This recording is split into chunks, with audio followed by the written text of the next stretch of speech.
तर मित्रांनो, काल भाजी घेता घेता सहज बाजारात कैऱ्या दिसल्या लोणच्याच्या। तर मी विचार केला की झटपट कैरीचं लोणचं दाखवतो तुम्हाला। त्यासाठी मी एक लोणच्याची कैरी बारीक कापून घेतली आहे, छोटे छोटे तुकडे करून। त्याच्यामध्ये मी साधारण 2 चमचे मीठ घातलंय आणि 2 चमचे काश्मीरी चिली पावडर। ही तिखट नसते त्यामुळे जास्त घातली तर चालते, त्याच्याने छान रंग पण येतो। तर आता हे मी चांगलं मिक्स करून घेतोय।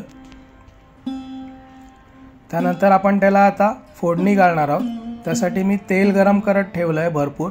त्यामध्ये मोहरी पण भरपूर घालायची, 2 चमचे मोहरी घेतली आहे मी आणि अर्धा चमचा हिंग घेतलाय आणि छान फोडणी तडतडत असतानाच ती त्या कैऱ्यांमध्ये मिक्स करायची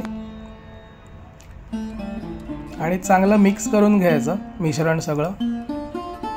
तेल चांगलं लागलं पाहिजे सगळ्या तुकड्यांना कैरीच्या। एकदम झटपट बनणारी रेसिपी आहे। तर आता हा मसाला सगळा लागलेला आहे।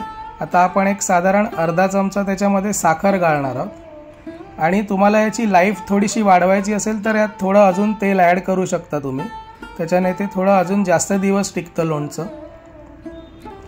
आता चांगलं मिक्स करून घ्या आणि याला तुम्ही एखाद्या कंटेनरमध्ये छान 15 ते 20 दिवसासाठी स्टोअर करून ठेवू शकता। चपाती बरोबर वगैरे खूप छान लागतं।